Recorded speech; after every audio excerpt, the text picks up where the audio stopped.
Welcome to Real Life with Jenny. My name is Jenny Senaparatna. Grab your favorite drink, get a snack, and we'll get started. Today I have apple tea. It's a white tea that tastes a little with apple tinge to it.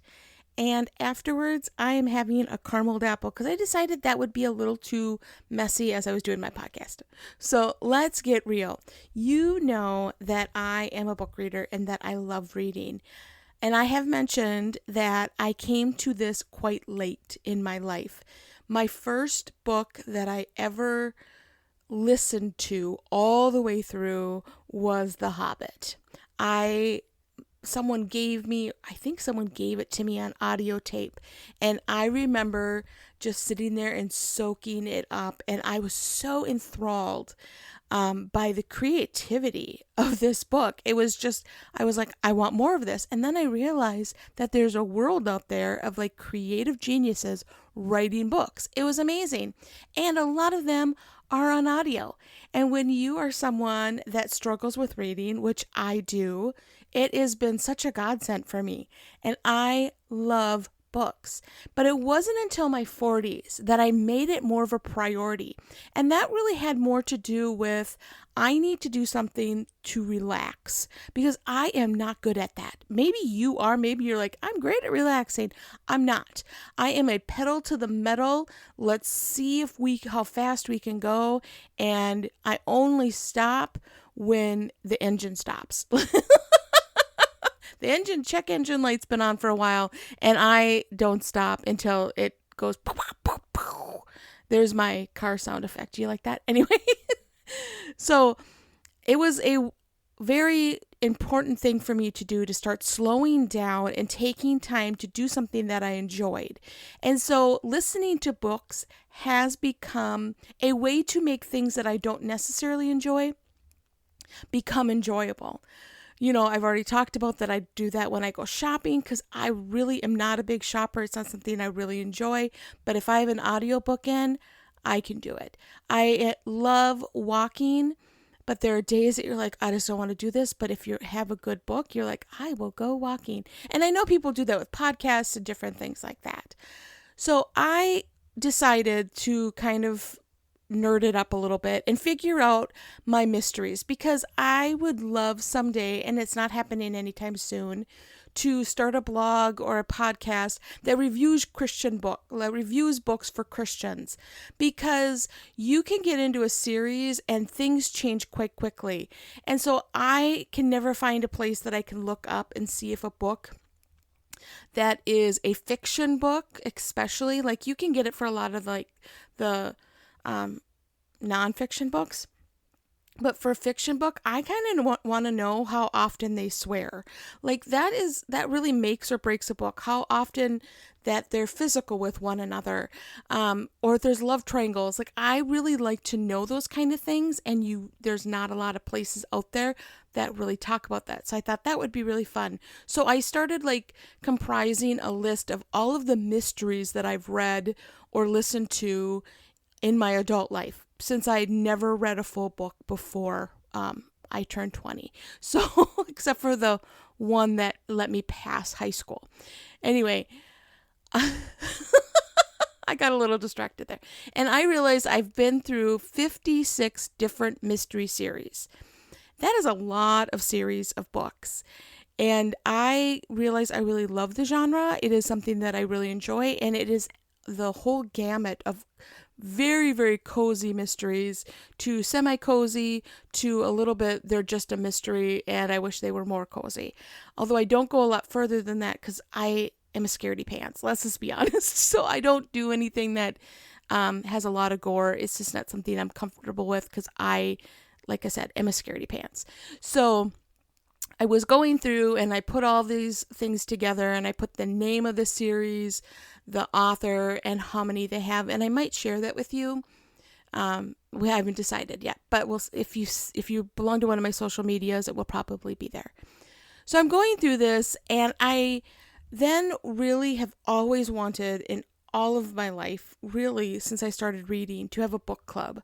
It's something I wanted to get together with people, chat about books, chat about life. You see it on TV and you're like, wouldn't that be amazing? And so I decided to go for it. And I did. I started a book club. Can you even believe it? I can't. I can't even believe I did it. I put it on social media, and a bunch of my great friends were like, sure, we'll do this. The brave souls. And then the day or the week came of the book club, and anyone that I've talked to about this knows I was hysterical, like full on panic mode. I don't do events very well. I mean, I can make an event, but I'm not emotionally super great at them. I kind of get a little more invested than I think maybe I should. And so having people to my house is a huge step for me at this point in my life. Like, I used to do it all the time when I was in my 20s and 30s. Like, it was just a common thing. People came over, my house was a disaster. It didn't really matter. And now for some reason it is a huge deal. And I'm not much of a hostess anymore.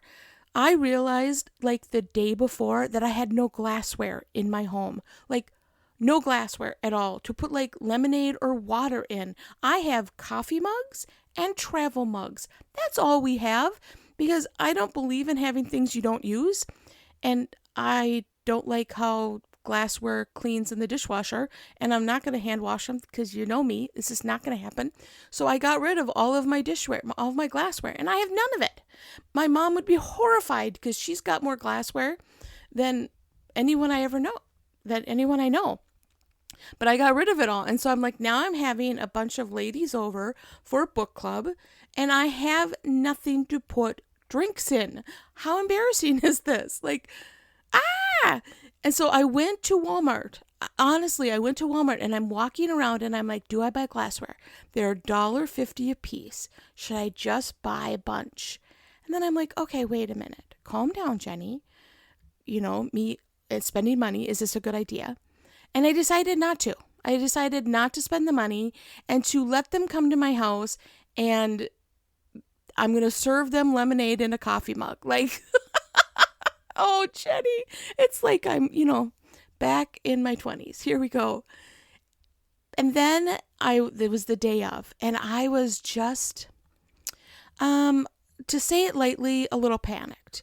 And I looked at Kevin and I said, what if the people that are coming don't know that I hope that the book club is a monthly thing? What if I surprise them and say, so when do you guys want to meet next month? And they're all like, oh, wait, we thought this was a one and done situation. I would be horrified and feel really embarrassed. And Kevin was like, people don't sign up for book clubs for 1 month, Jenny. I mean, he didn't say it like that, but he was very kind and generous. And I was like, oh, okay, you think it's kind of like a known thing that if you sign up for a book club that you'll make it there as often as you can, just to kind of, and he was like, yeah, it was just silly things that drove me to insanity. Like, it was just weird. You'd look at your door. My front door is a white front door. And I have walked through this door every day, 4 or 5 times a day for years and years. And that day I looked at the door and I went, it's got black marks on it. And I was like, I better get those black marks off. Now, I never go to someone's house and see what is wrong with their home. That is not who I am. But when people are coming to my house, like full on, I see everything that could be wrong, right? And so I found myself at like 3:00 in the afternoon washing my front door. And I realized that I had to come on and share these things with you. And I hate to share them because it's rather embarrassing and you want to look like you have life fully together, which if you listen to this podcast, you know I don't. But I wanted to share because I think that we do this in so many parts of our lives. We get inside of our heads and we allow fear to kind of run some of our decisions. We allow some of our anxieties and fears to really run different parts of our lives.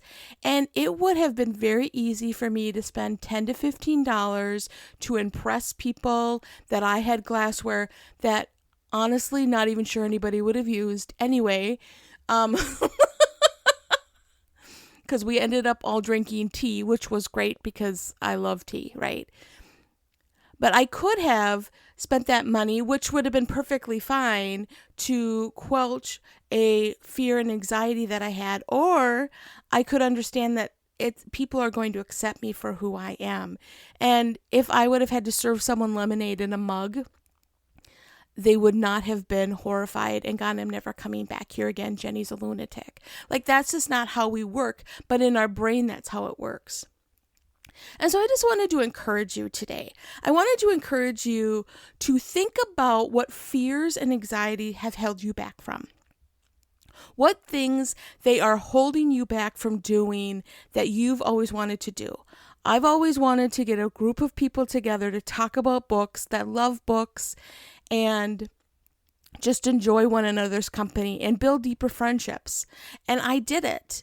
And I'm hoping that you will figure out what your fear and anxiety is holding you back from and step into it and see what God can do when you place that fear to the side and say, no, I'm going to go forward and see what can happen. Well, you can find me at Real Life with Jenny on Instagram, Facebook, and Be Real.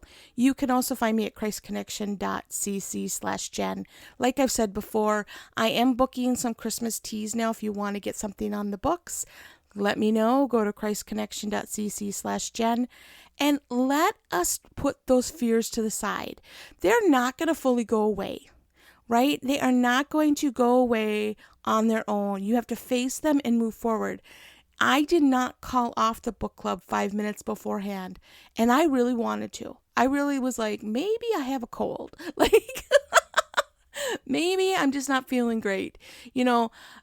The lots of excuses came, but I knew that if I didn't go through with it, I would regret it. And I think so many times in my life, I have allowed fear to keep me out of things that I really could have gotten involved in, whether it was at work or friendships or my church, that I've allowed my fears to step in instead of what I thought could be an adventure. So let's get adventuring together. Let's set aside those fears and maybe vent them to one another and just move forward and see what God will do. Have a great week.